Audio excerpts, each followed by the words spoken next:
आज तमिलनाडु के अंदर हमारे बिहार के बेटा की जिस तरह से बर्बरतापूर्ण ढंग से उनको पीटा गया, उनकी हत्या हुई है, जो अपुष्ट सूचना है कि दर्जन भर से ज़्यादा लोग की मृत्यु हुई है और सरकार इस पर मौन है।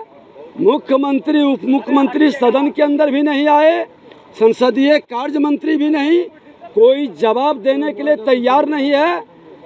आसन पर बैठे अध्यक्ष से जब आग्रह कर रहे हैं, वो सदन को बिना ऑर्डर में लिए जबरदस्ती सदन चलाने का नाटक कर रहे हैं, लोकतंत्र की हत्या कर रहे हैं। ये गंभीर विषय पर चर्चा होनी चाहिए। आज बिहार के अंदर पेपर लीक का मामला हो या शिक्षक अभ्यर्थी का मामला हो, हमारे बेरोजगार नौजवानों की मामला हो, किसी विषय पर कार्य स्थगन भी दिया गया। क्या आज बेरोजगारी के कारण हमारे लोग पलायन कर रहे हैं और बाहर जाकर के अपनी जान को गंवा रहे हैं? 33 वर्ष से बड़े भाई छोटे भाई मिल करके आपकी ऐसी नीति कोई क्यों नहीं बनी जिससे इस तरह से हमारे बिहार का बेटा का अपमान और हत्या नहीं होता? आज राज्य में 78 लाख स्नातक बेरोजगार है। इंटर और मैट्रिक के 2,98,00,000 बेरोजगार बैठे हैं। बीपीएससी में 49,000, बीटीएससी में 12,000, बीएसएससी में इस तरह से 63,900 लोग जो अधियाचना भेजी गई है, पद खाली है। सत्ता की राजनीति में 4.5 लाख शिक्षक अभ्यर्थी और 4,000 से ज़्यादा प्रधानाध्यापक, 7वें चरण के शिक्षक बहाली का मामला, इस तमाम मामले को लटका के सरकार क्यों रखे हुई है? अगर जो ये सारे मामले का समाधान करता, उनका 10 लाख और 20 लाख की घोषणा, 10 लाख उप मुख्यमंत्री और 20 लाख की घोषणा मुख्यमंत्री का, अगर जो उसका आधा भी आप कर देते एनडीए सरकार में, अगर जो जितनी याचना दी गई है 4-5 लाख से ज़्यादा, तो कम से कम बिहार की सम्मान और प्रतिष्ठा बढ़ता और हमारे नौजवान दूसरे राज्य में जा कर के अपमानित नहीं होते और आज उनकी मृत्यु नहीं होती। पूरे इस हत्या का जिम्मेवार बिहार की सरकार है। इनकी गलत नीति के कारण अपने परिवारवाद और अपने बच्चों को रोजगार देने के चक्कर में बिहार के बेटे के रोजगार ये छीन रहे हैं और उनकी पीट कर हत्या की जा रही है बर्बरतापूर्ण ढंग से।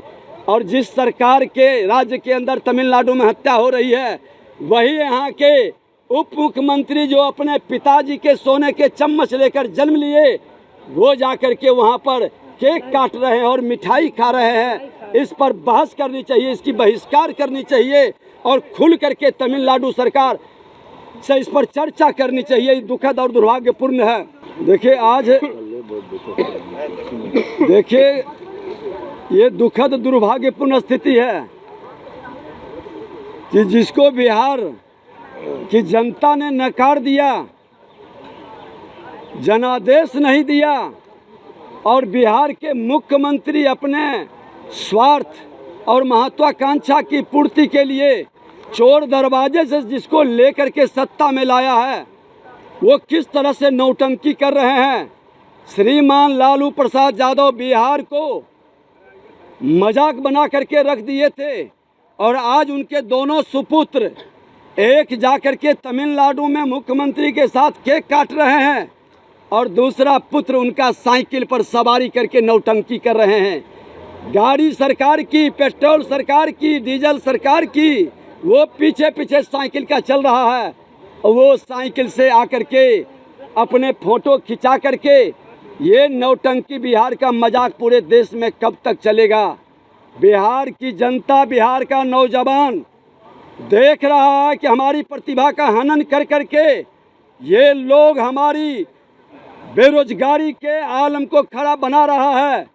10 लाख से ज़्यादा वैकेंसी बिहार के अंदर है, उसके बावजूद भी ये चुनावी लाभ के लिए चुनाव तक खींचना चाहता है, विज्ञापन निकालने नहीं देता है और मजाक बना रहा है। अपने पिताजी के पद चिन्हों पर चल करके जोखड़ाई कर करके साइकिल से यात्रा करेंगे, कोई केक काटेंगे, कोई बंसी बजाएंगे।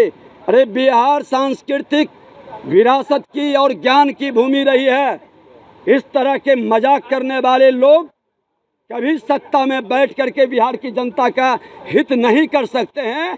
और बिहार का जो हमारा दर्जन भर से ज़्यादा लोगों की मृत्यु का आ रहा, पीट पीट कर उनकी हत्या की गई है, उस पर आंसू बहाने के बजाय, उसकी परिवार के पीड़ित परिवार के आंसू पोंछने की बजाय आप मजाक उड़ा रहे हैं। जहरीली शराब से भी मरा था, आपने उसका मजाक उड़ाया। जब हमने सदन के अंदर कल कहा कि मुख्यमंत्री जी वह अनाथ बालक, वो विधवा का क्या दोष है, कल वही असामाजिक तत्व के हाथों में जा करके हथियार उठा करके समाज से बदला लेगा, तब जाके कहे हम विचार करेंगे। विचार नहीं, भारतीय जनता पार्टी की सरकार आएगी। तमाम अपराधियों की गोली से मरे हुए लोग और प्रशासनिक अराजकता के शिकार लोगों का उसको स्पीडी ट्रायल चलाकर अपराधियों के संपत्ति को जब्त कर करके, और हम उसको रोजगार का प्राथमिकता भी देंगे, मुआवजा भी देंगे। ये सरकार की नौटंकी ज़्यादा दिन तक नहीं चलेगा। ये बिहार को मजाक बड़े भाई छोटे भाई मिलके बना रहे हैं। इस मजाक का जवाब सदन से सड़क तक दिया जाएगा। तेज प्रताप यादव ने कहा भाजपा वाले साइकिल चढ़े बकबक न करें, सदन में बकबक बहुत करते हैं। ये लोग सोने के चम्मच लेकर जन्म लिए हैं। अब भाजपा के लोग जमीन पर मेहनत कर करके बरसों तक धूप पानी सह करके आया है। जनता मालिक है, जनता जवाब देगी कि कौन सत्ता के भागीदार सेवक बनेगा और कौन मालिक बन के मेवा खाएगा। ये जनता तय करेगी। बिहार में मालिक नहीं चाहिए, सेवक चाहिए। ये लोग मालिक बनने का जो जमींदारी, नौ सामंत जमींदार ये लोग हैं, इन जमींदारों के विरुद्ध में अब नई लड़ाई शुरू होगी। डाउनलोड करें अमर उजाला ऐप और पाएं खबरें लगातार। अगर आप ये वीडियो YouTube पर देख रहे हैं तो हमारे चैनल को सब्सक्राइब करें और बेल आइकन को दबाना ना भूलें। अगर आप Facebook पर ये वीडियो देख रहे हैं तो हमारे पेज को लाइक करें।